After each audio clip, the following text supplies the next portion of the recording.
વિન્યા પામ્યો દુઃખયનન સમજાવ્યું તે શરણે નમો સદગુરુ શ્રી ભગવંત સદગુરુ મહારાજ।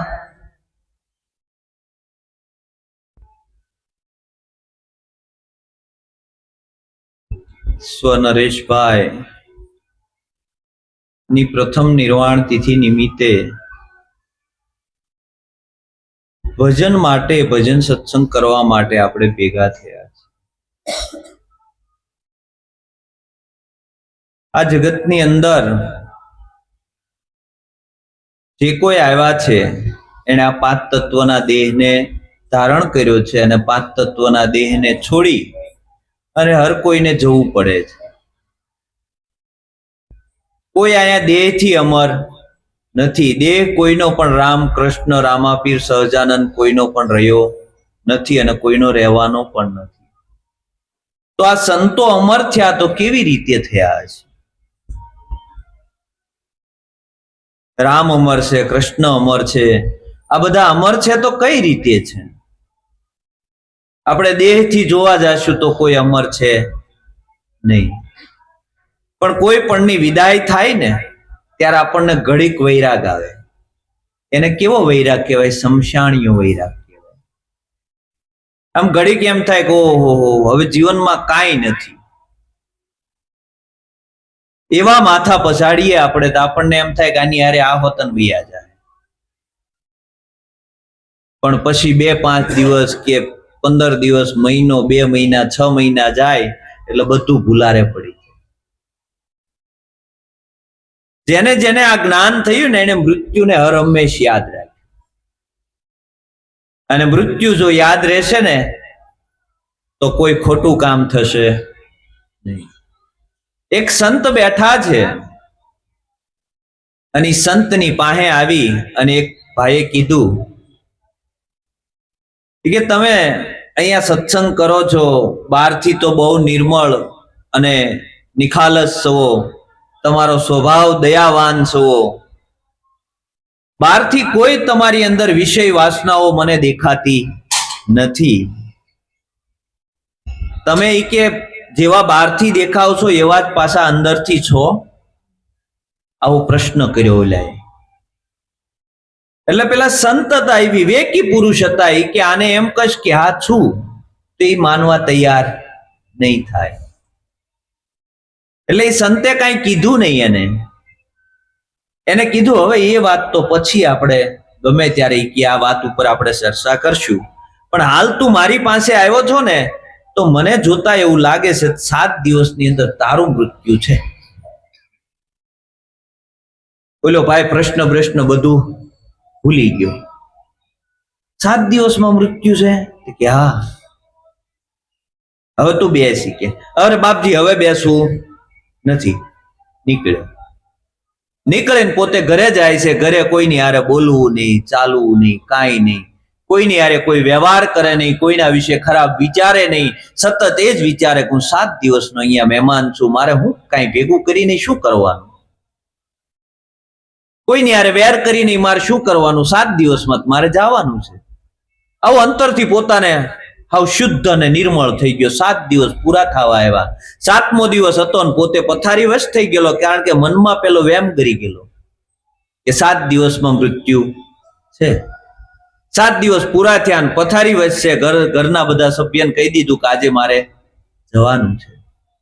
અને પેલા સંત આવ્યા, જેને પ્રશ્ન કર્યો તો એ સંત આવ્યા ને દરવાજો ઠપકાર્યો એટલે અંદર બોલાવ્યા કે બાપજી તમે કેમ આવ્યા, તમે કેમ પધાર્યા? કે બસ આ 7 દિવસમાં તારું મૃત્યુ હતું, આજ 7મો દિવસ છે તો તને દર્શન દેવા માટે આવ્યો છું। આ 7 દિવસમાં તને ક્યાંય ખરાબ વાસના અંદરથી ઉઠી ખરી?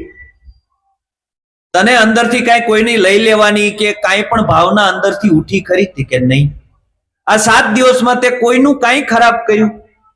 કોઈની હારે કાંઈ ઝઘડો કર્યો, કોઈનું કાંઈ ખરાબ બોલ્યો, કોઈની નિંદા કરી, કાંઈ કર્યું ખરું કે નહીં? કે ભાઈ તારે મરવાનું નથી, આ તો મેં મારા પ્રશ્નનો જવાબ આપ્યો છે તને કે તું જો આ મૃત્યુને ભાળી ગયો અને 7 દિવસમાં જો તને કોઈ પણ ખરાબ વિચાર ન આવ્યો હોય તો હું તો મારા મૃત્યુને પલે પલ યાદ કરું છું કે આગળિયા મરી જવાનું છે, આગળિયા વયું જવાનું છે, આવું પલે પલ યાદ રાખું છું. એટલે કે મને કોઈ દિવસ અંદરથી ખરાબ વિચાર આવતો નથી, મને કોઈનો લઈ લેવાનો વિચાર આવતો નથી.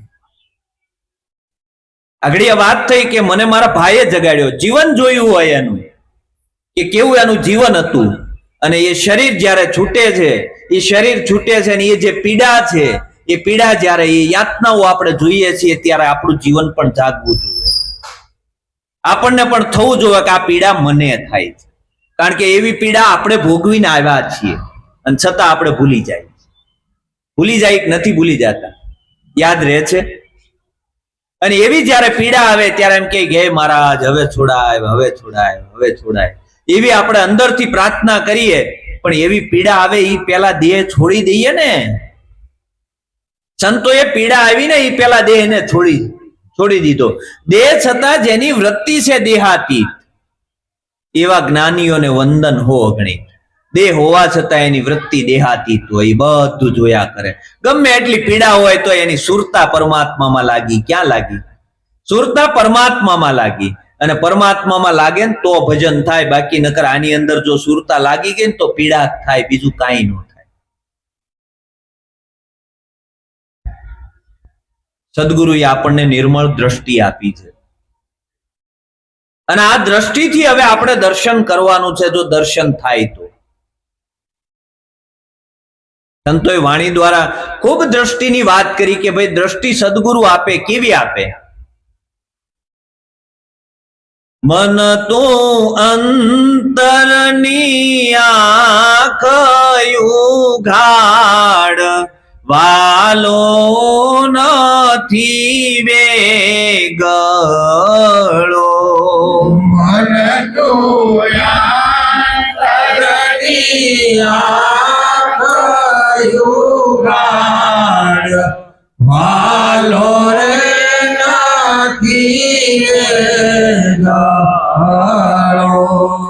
સદગુરુ કૃપા કરે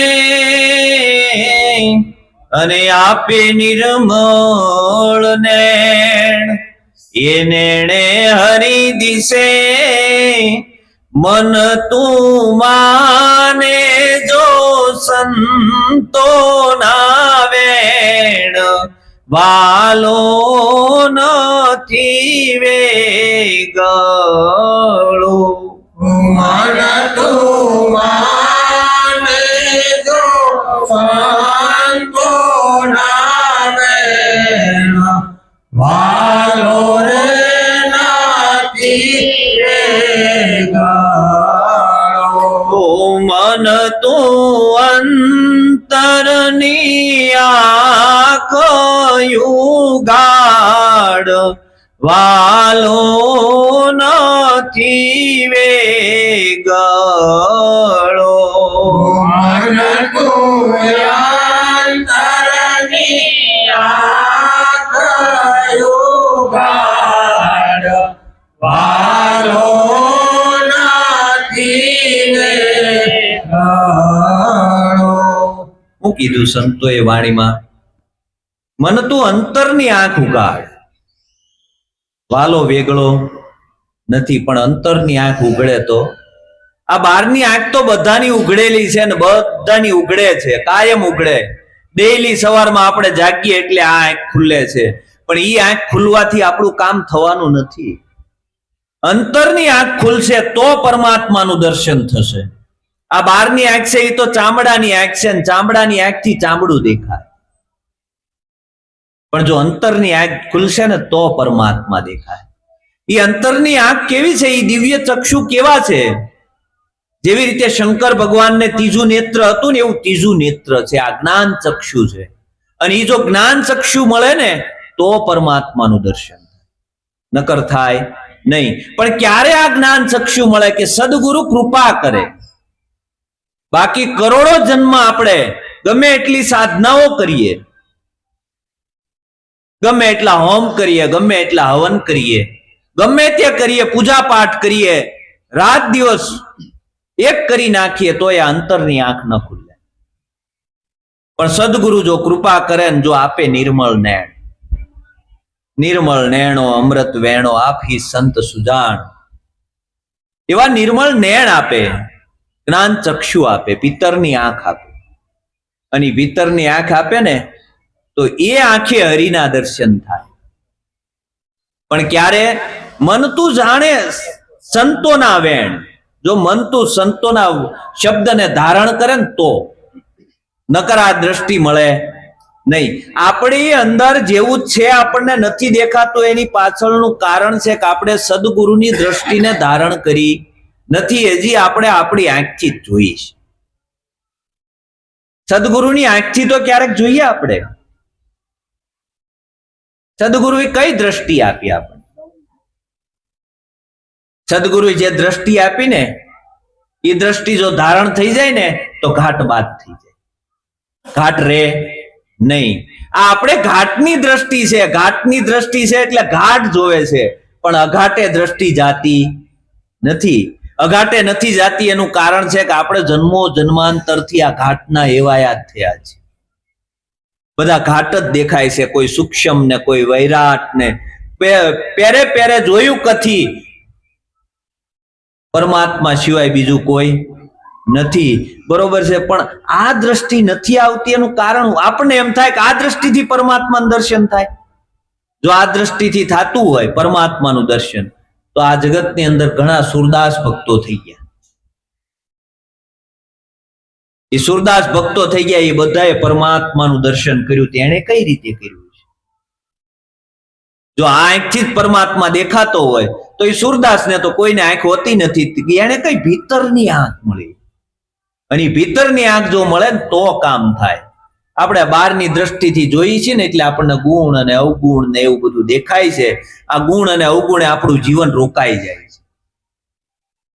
કોઈની અંદર સારું જોઈએ છે, કોઈની અંદર ખરાબ જોઈએ છે, પણ આ બેની વચ્ચે મધ્ય માર્ગ પડ્યો છે, એ આપણને દેખાતો નથી. કાં કોઈના ગુણ જોઈએ, કાં કોઈના અવગુણ જોઈએ, કાં કોઈના વખાણ કરીએ, કાં કોઈની નિંદા કરીએ, કાં કોઈના પક્ષમાં હોય ને કાં કોઈના વિરોધમાં હોય. પણ આ બેની વચ્ચે એક દ્રષ્ટિ છે. એ દ્રષ્ટિ જે મધ્ય દ્રષ્ટિ સદગુરુએ આપણને આપી છે, આ મધ્ય ભાગ પડ્યો છે, એની અંદર આપણી દ્રષ્ટિ આવતી નથી.